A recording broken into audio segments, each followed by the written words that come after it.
Eu quero compartilhar com vocês uma série que nós iniciamos hoje de manhã e agora à noite é a nossa segunda ministração dentro dessa série. E o objetivo dessa série é a gente responder com algumas respostas essa pergunta: o que fazer até que Jesus venha? Então, a questão aqui é muito simples. Quais são as atitudes, quais são os posicionamentos, quais são as responsabilidades de um discípulo de Jesus até que ele volte para nos buscar? E eu quero responder com vocês essa pergunta com algumas ministrações. E a segunda delas, hoje eu quero falar sobre o tema manter e desenvolver a fé. Ou seja, até que Jesus venha, a nossa fé precisa ser mantida, e não só isso, ela precisa ser desenvolvida. Uma fé mantida e desenvolvida. Abra comigo a sua Bíblia em Lucas capítulo 18. E eu quero convidar você a ler a partir do verso 1. Lucas capítulo 18. E verso de número 1. E contou-lhes também uma parábola sobre o dever de orar sempre e nunca desfalecer, dizendo: havia numa cidade um certo juiz, que nem a Deus temia, nem respeitava homem algum. Havia também naquela mesma cidade uma certa viúva, e ia ter com ele, dizendo: faze-me justiça contra o meu adversário. E por algum tempo não quis, mas depois disse consigo: ainda que não temo a Deus e nem respeito os homens, todavia, como esta viúva me molesta, hei de fazer-lhe justiça, para que enfim não volte e me importune muito. E disse o Senhor: ouve o que diz o injusto juiz. E Deus não fará justiça aos seus escolhidos, que clamam a Ele de dia e de noite, ainda que tardio para com eles? Versículo 8, você pode ler na conta do 3, 1, 2, 3.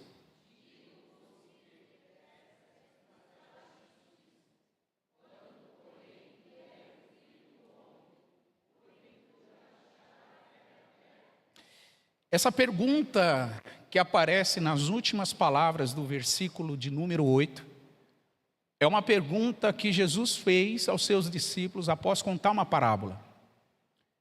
E essa pergunta, ela se reveste de muita importância, não só para os discípulos que ouviram essa pergunta do próprio Jesus, mas ela se reveste de importância para nós, que estamos aqui 2022 anos depois dessas palavras. O que nós encontramos aqui no capítulo 17 e 18 é Jesus falando sobre o perdão, sobre o poder da fé e sobre a vinda do reino de Deus. E como bem sabemos, Jesus usa na maioria dos seus ensinos parábolas, que são figuras de linguagem do dia a dia e do cotidiano daqueles ouvintes. Eles, ouvindo uma parábola, eles logo associariam a parábola àquilo que Jesus queria ensinar. Então Jesus contava essas verdades do reino muito através de parábolas. E o verso 1 a 8 do capítulo 18 de Lucas vai mostrar para nós uma parábola. A parábola de um juiz que não tinha temor e de uma viúva que era perseverante. E essa história, essa parábola, ela traz para nós muitas lições sobre como a oração perseverante, ela está intimamente ligada ao desenvolvimento da fé. Ou seja, uma fé desenvolvida é resultado de oração perseverante, é resultado de alguém que decidiu viver em oração. Então, para manter e desenvolver a nossa fé, eu quero mostrar aqui 3 pontos para vocês, muito breves, mas muito importantes para nós. Para manter e desenvolver a fé, número 1, precisamos filtrar a influência que recebemos. Você pode dizer isso comigo? Eu preciso filtrar a influência que eu recebo. O versículo 2 e 3 de Lucas 18 conta que numa cidade um certo juiz que nem temia a Deus e nem respeitava os homens algum. E nessa mesma cidade, no versículo 3, diz que havia uma certa viúva. Vejam, um juiz e uma certa viúva. A cidade era a mesma. A Bíblia não diz o nome dessa cidade. A Bíblia não diz o nome desse juiz. A Bíblia não diz o nome dessa viúva, mas o ambiente era o mesmo. Mas mesmo o ambiente sendo o mesmo, as atitudes eram completamente diferentes. Enquanto o juiz era alguém que não temia a Deus e nem respeitava homem algum, naquele mesmo ambiente, naquela mesma atmosfera, naquela mesma cidade, havia uma viúva que ela insistentemente não abria mão da sua causa. Ela era perseverante.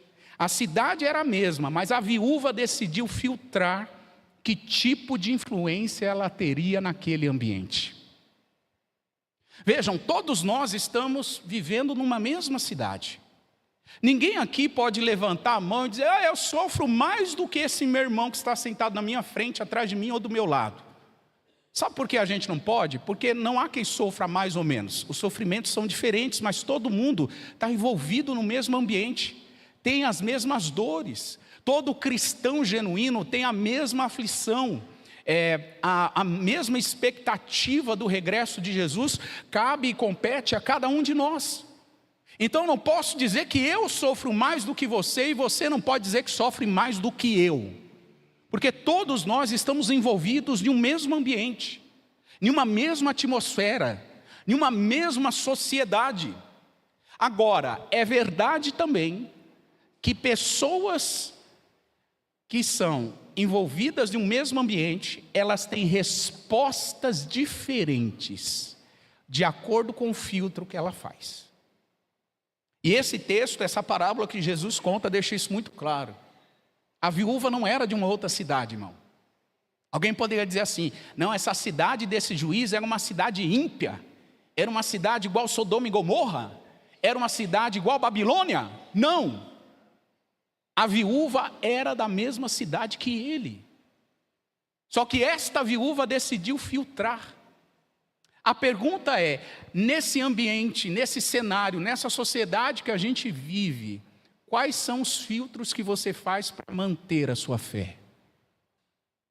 Quais são os filtros que você adotou para a sua fé não ir ralo abaixo?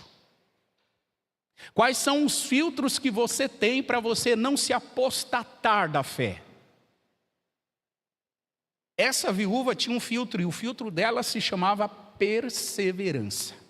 Ela era uma viúva perseverante. Interessante que na história bíblica, do Antigo e do Novo Testamento, havia a mesma realidade de pessoas que estavam em um mesmo ambiente, mas tinham respostas completamente diferentes. Exemplo, Abraão e Ló.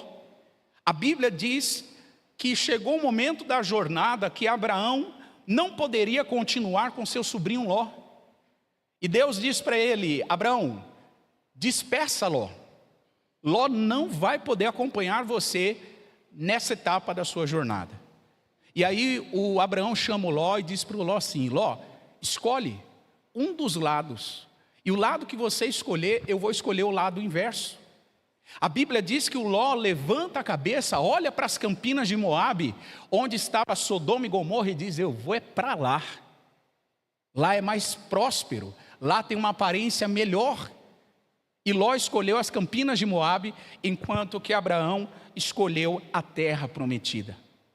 Veja, eles estavam na mesma cidade, mas a escolha de Ló refletiu a escolha de alguém que só via o que era natural.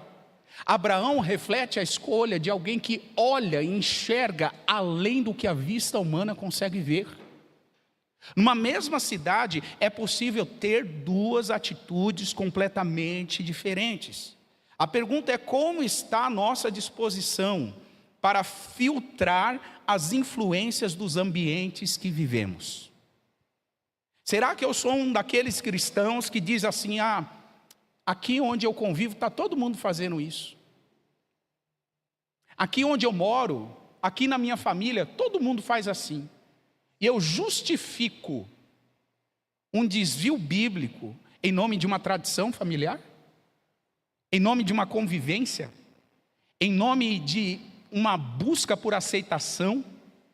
Ou nós somos aqueles cristãos posicionados, que diz: eu estou nessa cidade, mas eu não sou daqui. Esta não é a minha pátria. Este não é o meu lugar. Filipenses 3, verso 20 e 21. Diz que a nossa pátria está nos céus, de onde esperamos o Senhor, o Salvador, Jesus Cristo. E por nossa pátria ser de lá, a gente não convive de uma forma a envergonhar o nome de Cristo. Pelo contrário, a gente adota uma postura completamente diferente. Os Salmos de número 1, em versículo 1 a 3, ele vai mostrar a atitude do salmista fazendo filtros na sociedade que ele vivia. Olha o que a palavra diz: bem-aventurado o varão que não anda segundo o conselho dos ímpios, que não se detém no caminho dos pecadores, e que não se assenta onde, gente? Presta atenção, o salmista está dizendo: eu decidi filtrar 3 ambientes que para mim são nocivos.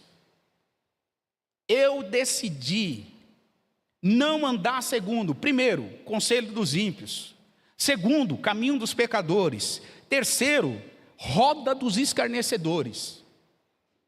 O salmista está dizendo assim: este lugar não é para mim. Eu vou filtrar. Este lugar não é para mim. Porque se eu estiver nesse lugar, há uma tendência muito forte de eu me amoldar pelo lugar. Ao invés de eu transformar o lugar me transformar. Por isso que ele exalta, ele destaca, ele elogia e diz: bem-aventurado, ou seja, mais do que feliz é o homem que não anda no conselho dos ímpios, que não se detém no caminho dos pecadores e que não se assenta na roda dos escarnecedores. E no versículo 2 ele vai dizer: um instrumento para que ele faça esse filtro é a palavra de Deus, é a lei do Senhor. Ele diz assim: antes tem o seu prazer na lei do Senhor, e na sua lei medita de dia e de noite. Versículo 3: será como árvore plantada, pega isso, irmãos, isso é para a tua vida. Será como uma árvore plantada junto a ribeiros de águas, a qual dá o seu fruto na estação própria e cujas folhas não caem. Tudo o que fizer prosperará. Irmãos, a gente vive uma cultura do cancelamento. Muitos cristãos estão com medo de serem cancelados. Muitos cristãos estão com medo de serem rejeitados. Muitos cristãos estão negociando o princípio, sabe por quê? Por medo da rejeição. E sabe o que o salmista está dizendo? Se a gente faz filtro daqueles lugares, daquelas circunstâncias, daquelas influências que não devem fazer parte da nossa vida, se a gente medita na lei do Senhor de noite e de dia, pode vir sobre nós o cancelamento que for, pode vir sobre nós a rejeição que for, nós seremos como árvores plantadas junto a ribeiros de águas. Vamos continuar prosperando, vamos continuar amadurecendo, vamos continuar frutificando para a glória do Senhor. Agora, irmão, precisa não ter medo do cancelamento. Precisa não ter medo da rejeição. Precisa ter um posicionamento. É isso que o salmista está ensinando. Então, para manter e desenvolver a nossa fé, número 1, a gente precisa filtrar a influência que recebemos. Número 2, nós precisamos perseverar nos propósitos de Deus. Você pode dizer isso comigo? Deus tem propósitos sobre a minha vida e eu vou perseverar neles. Você diz amém para isso? Olha o que diz o versículo 4 e 5 de Lucas 18. A Bíblia diz que por algum tempo, o juiz não quis atender aquela mulher. Só que presta atenção nessa expressão, durante algum tempo. Não foi todo o tempo. Sabe por que não foi todo o tempo? Porque aquela viúva, ela demonstra aqui para nós a importância de perseverar nos propósitos de Deus. Essa viúva, o juiz chega a dizer assim, ela me molesta. Tipo assim, ela não me deixa. Todos os dias ela me incomoda. Ela não sai da minha porta. Se fosse na nossa época, dizia, ela não deixa de me mandar o WhatsApp. Eu nem visualizo as mensagens dela, mas ela não deixa de me mandar mensagem em cima de mensagem, mensagem em cima de mensagem. Essa mulher não me deixa. E olha o que diz o versículo 5. Porque ela me molesta, eu vou fazer justiça. Porque ela insiste, porque ela é perseverante, para que ela não me incomode mais, eu vou fazer justiça. Irmãos, esta mulher perseverou, não foi em algo comum. Ela perseverou acerca da justiça. Presta atenção em algo. Justiça é um dos atributos de Deus. É propósito de Deus estabelecer o que é justo, irmão. Não é propósito nosso, é propósito de Deus estabelecer justiça. E essa mulher sabia que a perseverança no que é justo, a perseverança no que é propósito de Deus, aqui no caso dela, a justiça, ia trazer para ela resultados. Eu costumo brincar e dizer que tem muito crente que ele confunde perseverança com teimosia. Tem muito crente que é teimoso, irmão. Teimoso. E não dá o braço a torcer. Só que ele fica teimando em coisas que não é propósito de Deus para a vida dele. E aí sabe o que acontece? Sofrimento, dor, angústia, aflição. Porque a Bíblia nos ensina a sermos perseverantes, não naquilo que é propósito nosso, mas naquilo que é propósito de Deus para nossas vidas. E o propósito de Deus para essa mulher era fazer justiça, e ela entendia, justiça é um propósito de Deus, eu vou perseverar nisso até ser atendida. Até ser atendida. Então, eu gostaria que você separasse isso. A viúva foi perseverante, e é diferente de sermos teimosos naquilo que é o nosso interesse, mas que não é a vontade de Deus. Teimosia é uma coisa, perseverança é outra totalmente diferente. Perseverança aplicada no propósito de Deus, irmãos, mais cedo ou mais tarde o resultado vai surgir. Mais cedo ou mais tarde o resultado surge. Provérbios 19, 21. A palavra diz que muitos são os planos no coração do homem. Olha isso. Muitos são os planos ou propósitos que há no coração de quem? Nosso. No seu coraçãozinho.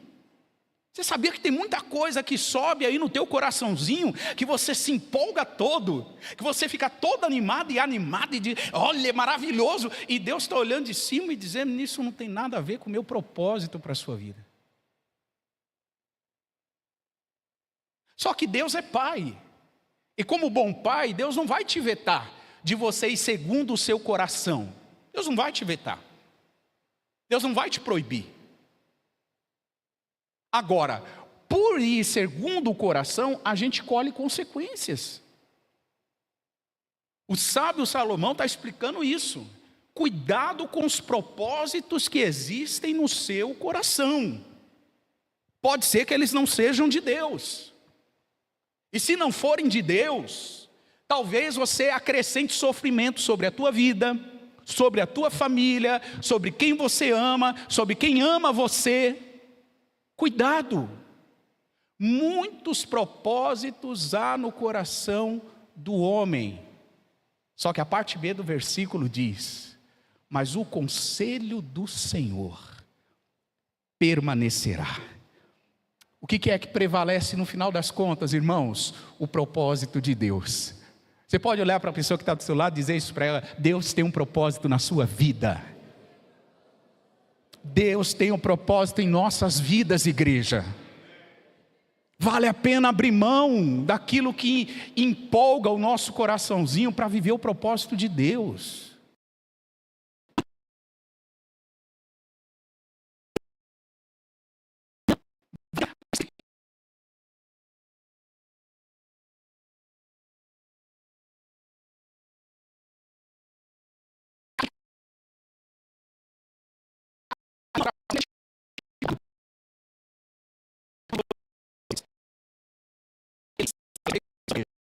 Ele, irmão de João, foi morto na espada.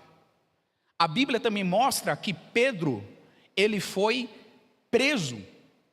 E olha que interessante, Pedro representava a autoridade apostólica da igreja, estava preso. Alguém pergunta assim: como uma autoridade apostólica está presa? E eu respondo: num cenário de perseguição, para estabelecer os propósitos de Deus, Deus permite isso acontecer. Você diz amém? Fazia parte do propósito de Deus que através da perseguição Pedro fosse preso. Olha o que diz o capítulo 12, versículo 5 de Atos. Pedro, pois, era o que, gente? Pensa comigo nessa expressão. Por que a Bíblia não diz assim: ai, o nosso irmão Pedro sofria na prisão, estavam deixando Pedro sem comida na prisão, Pedro estava passando frio na cadeia, oh, coitadinho. Por que não está assim, irmãos? Olha a expressão linda que aparece: Pedro estava guardado. Deus estava guardando Pedro para um propósito específico. Só que olha o que diz a parte B desse versículo. Vocês podem ler? 1, 2, 3.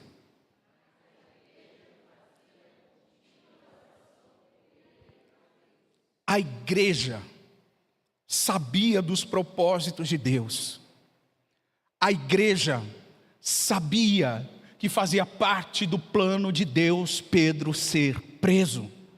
A igreja sabia que Pedro não era uma vítima do Império Romano, não era uma vítima de Herodes, não era uma vítima da perseguição. Pedro estava cumprindo um propósito de Deus.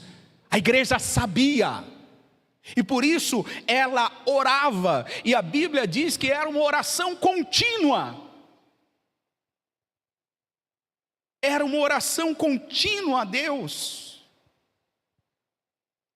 Irmão, quando Deus ouve orações aqui na terra, que representam os propósitos que Ele já definiu no céu, pode escrever, é uma questão de tempo, Ele vai cumprir.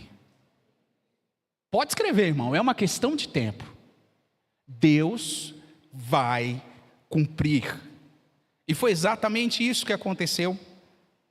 A palavra vai dizer na sequência, não vai dar tempo da gente ler, depois você lê do versículo 6 a seguir, que Pedro foi solto de uma forma sobrenatural, através de um anjo de Deus enviado na cadeia. Então precisamos perseverar em oração, para que os propósitos de Deus se estabeleçam nesse tempo. Porque a parábola que Jesus contou, da viúva perseverante e do juiz ímpio, é uma parábola, irmãos, que mostra que se um juiz ímpio tem disposição de responder à insistência de uma mulher, imagine o juiz justo. Imagine o juiz de toda a terra. Imagine o Deus que vê lá do céu a igreja dele orando algo que é propósito dele aqui na terra. Ele vai responder, irmão. Ele vai responder. Eu posso testemunhar disso porque eu sou resposta de oração. Eu sou resposta de oração. Alguns de vocês também são respostas de oração. Tem pessoas aqui que foram respostas de oração, que fazia parte de um plano de Deus salvar, libertar, transformar, encher com o Espírito Santo. E hoje nós estamos aqui porque é isso que Deus faz. Oração segundo o propósito de Deus, contínua, perseverante. Ele responde, Ele atende.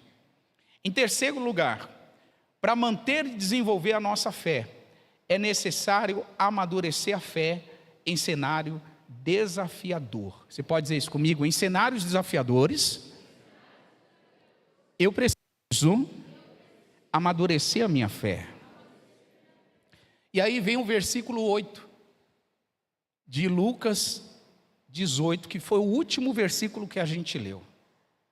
O Senhor Jesus, ele diz assim: depressa o juiz vai fazer justiça.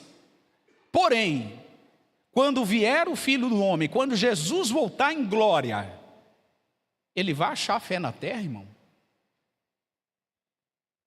A pergunta é: será que em tempos desafiadores aqui na terra, as pessoas, os filhos de Deus, vão desenvolver e amadurecer a sua fé? Ou pelo contrário, vão regredir a sua fé a ponto de se apostatar dela? Essa é a pergunta de Jesus. Quando vier o Filho do Homem, ele achará fé na terra? Deus fará o que é justo e o que está alinhado aos seus propósitos. Você diz amém? Mas pergunte para si mesmo: quando Jesus voltar, ele vai achar uma fé madura em mim? Ele vai achar uma fé madura em mim? Ou ele vai achar uma fé imatura que está caminhando para a apostasia? O que Jesus vai achar em mim quando ele voltar? Essa é a aplicação desse texto. Uma fé madura ou uma fé imatura quase caminhando para a apostasia?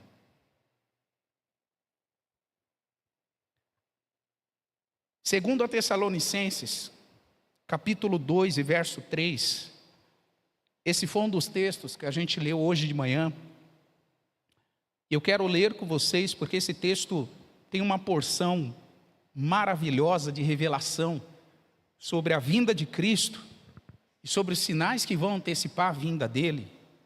O texto diz assim, segundo a Tessalonicenses 2, 3: ninguém, de maneira alguma, vos engane, porque não será assim, sem que antes venha o que, gente? A apostasia. E se manifeste o quê? Que é também o filho da... Ou seja, o anticristo. Olha o que Paulo vai dizer aqui. O anticristo vai se revelar num cenário de terrível apostasia. De terrível apostasia. Cristãos que regrediram na fé a ponto de se apostatar. Esse é o cenário da nossa sociedade, esse é o cenário que está se multiplicando nos nossos dias. Eu acho que você deve conhecer 2 ou 3 ou mais pregadores, cantores e bandas, que alguns anos atrás era referência para nós. A gente cantava os seus hinos, as suas composições, a gente ouvia as suas pregações, mas hoje onde eles estão? Apostasia. Apostasia. E quando eu olho para essa realidade, eu não sei o que você pensa, irmão, sobre mim vem temor. E por que vem peso de temor sobre mim? Porque a proposta e o propósito de Deus é amadurecer a nossa fé. Mas se eu rejeito essa proposta, eu já abraço a outra proposta. E qual é a outra proposta? É regredir na fé ao ponto de me apostatar. No reino de Deus não há neutralidade. Ah, pastor, eu não desenvolvo a minha fé, mas eu também não estou regredindo a ponto de me apostatar. Não tem esse meio de campo. Jesus chegou a dizer que é sim, sim ou não, não. Jesus chegou a dizer que ou nós somos quentes ou nós somos frios. Porque se formos mornos, Ele está a ponto de nos vomitar. Então não tem neutralidade no reino, irmãos. Essa conversa de meio do caminho, olha, não seja muito para cá, não seja muito fanático, não seja muito radical, cuidado. Quando a gente olha para a Bíblia, essa conversa muito mais se assemelha com o encantamento da serpente do que com a palavra de Deus. A serpente também lançou dúvidas nas palavras de Deus em Gênesis 3. Não vai dar tempo da gente ler, mas depois você lê do versículo 1 a 5 de Gênesis capítulo 3. Então, num cenário desafiador, neste cenário desafiador, Deus quer que a gente amadureça a nossa fé. Ouça isso, igreja. Cenário desafiador não é um cemitério para a nossa fé. Cenário desafiador é um ambiente de treinamento para que a nossa fé fique mais madura ainda. Alguns cristãos que eu tenho conversado têm temido de vir uma perseguição no Brasil. Alguns têm dito, pastor, e se vier uma perseguição no Brasil? Meu Deus, cuidado, olha os cristãos, vamos orar para Deus nos livrar da perseguição. Irmão, se for propósito de Deus mandar uma perseguição, Ele vai mandar. Agora, eu só tenho uma boa notícia para te dar. Há mais de 2000 anos, a igreja de Jesus é perseguida. E posso te falar, ela nunca se enfraqueceu. Na perseguição, ela sempre se fortaleceu e saiu mais forte, mais madura e mais dependente de Deus. Abre comigo Daniel capítulo 3. Eu quero te mostrar um exemplo de alguém que no cenário desafiador teve a sua fé amadurecida. Daniel capítulo 3 vai contar a história de Sadraque, Mesaque e Abidnego. E na ocasião, o perseguidor era Nabucodonosor.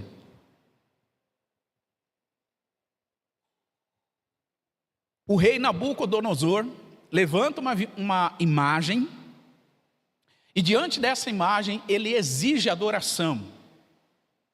Ele ordena que todos os que moram nas províncias viessem até a praça central onde estava essa imagem e que todos se encurvassem e adorassem a ela. Só que Sadraque, Mesaque, Abidnego e Daniel eram homens que tinham princípios, eram homens que tinham valores, eram homens que identificaram, discerniram que naquele momento havia uma baita de uma oportunidade para eles amadurecerem na fé. A igreja discerne oportunidades, você diz amém? Irmãos, a igreja vai crescer como nunca cresceu antes, vai ser mais madura, mais robusta, mais enraizada, mais consistente. E esses rapazes viram a oportunidade no meio da perseguição.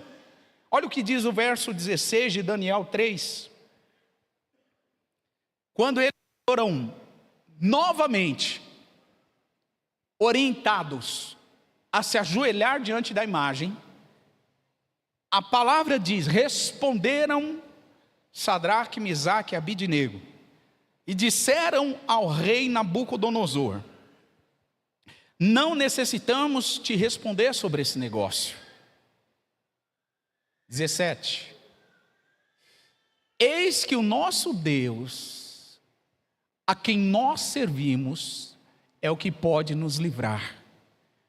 Ele nos livrará do forno de fogo ardente e vai livrar também da sua mão, ó rei. Olha essa coragem. Olha essa intrepidez. Eles dizem, nós vamos ter livramento. Nós não vamos morrer. E no verso 18 eles dizem assim, e se não, Ou seja, e se porventura a gente morrer, a gente vai morrer. Fica sabendo, a gente não vai servir aos teus deuses e nem adoraremos a estátua de ouro que você levantou. Nós não vamos nos prostrar, não vamos praticar idolatria, não vamos nos render, porque filhos de Deus discernem a oportunidade de amadurecer a fé no meio da crise, no meio dos desafios. Então eu quero que você leve para casa essas 3 respostas. Até que Jesus volte, Ele quer que a gente mantenha e desenvolva a nossa fé. E para manter e desenvolver a nossa fé, número 1, filtre a influência que você recebe. Número 2, persevere nos propósitos de Deus. E número 3, amadureça a fé mesmo em cenários desafiadores. Eu quero pedir a você, se coloque de pé. Glória ao Senhor. Glória ao nosso Deus. Como é que você chegou aqui nessa noite? Ou melhor, como é que anda a sua fé? Pastor, a minha fé não é uma fé tão grande. E ela nem precisa ser. Jesus disse que se for do tamanho de um grão de mostarda, você tem autoridade para dizer a um monte: saia daqui e lança-te no mar. Talvez você fica impressionado com a história de fé de grandes homens do passado que fizeram milagres, sinais, maravilhas, pregaram e converteram pela graça e poder de Deus cidades inteiras para o Senhor. Mas ouça isso, Deus não exige que a nossa fé seja grande, Deus exige que a nossa fé seja constante. Não é fé grande, é fé constante. O que essa viúva tinha, irmãos, talvez a fé dela, para muitos, era uma fé desprezível, era uma fé ridícula. Alguém deveria olhar para essa viúva e dizer: ela não tem fé. Mas Deus não estava olhando para o tamanho da fé, Deus estava olhando para a constância da fé. É tempo de, como igreja, sermos constantes na nossa fé, sermos ousados, destemidos, mas perseverantes até que Jesus venha. Pai, eu te agradeço por essa noite. Eu te agradeço pela tua palavra, que é fonte de vida, é fonte de inspiração, é fonte de encorajamento, mas também de correção. Eu te agradeço, ó Deus, pela fé que o teu Espírito plantou em nossos corações. Talvez a nossa fé não seja das maiores, talvez a nossa fé seja do tamanho de um grão de mostarda, mas Senhor, o Senhor não espera de nós uma grande fé, o Senhor espera de nós constância. Por isso, Pai, em nome de Jesus, que a mesma autoridade que havia em tantos personagens bíblicos para perseverar na fé, seja a autoridade sobre nós como igreja. Que cada um de nós sejamos constantes, sejamos perseverantes, até que o Senhor venha. Mesmo apesar dos cenários desafiadores, nós queremos dizer: a nossa fé vai amadurecer, a nossa fé vai ser desenvolvida, a nossa fé será multiplicada, a nossa fé será, Pai, ampliada nesses dias. Ó Deus, assim como fizeste com Sadraque, Mesaque e Abidnego, faz com a tua igreja nesses dias. Aumenta a nossa fé, aumenta a nossa fé, para que ela seja constante, ampliada naquilo que o Senhor tem como propósito a ser estabelecido neste lugar, nesta região, nestas famílias. Eu declaro, Senhor, uma fé ampliada e multiplicada, uma fé constante, para ver os teus propósitos ganharem forma sobre nossas famílias. para vermos os seus propósitos ganhando forma sobre a nossa igreja, sobre a nossa região. Nós declaramos: venha o teu reino, Senhor. Seja feita a tua vontade aqui na terra, como ela já é feita aí nos céus. Venha o teu reino, Senhor. Venha o teu reino sobre a igreja. Se você pode, erga suas mãos e agradeça ao Senhor. Se você pode liberar palavras de gratidão, agradeça a Jesus. Obrigado, Senhor. Obrigado, Senhor.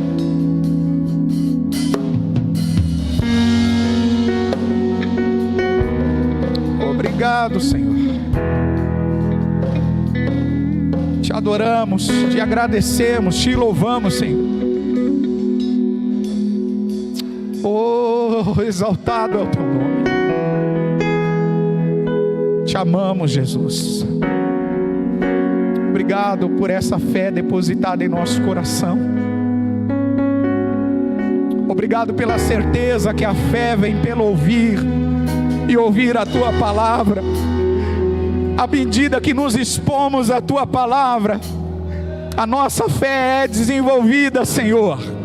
A nossa fé é amadurecida à medida que nos expomos à tua palavra. A nossa fé desenvolve. Aleluia.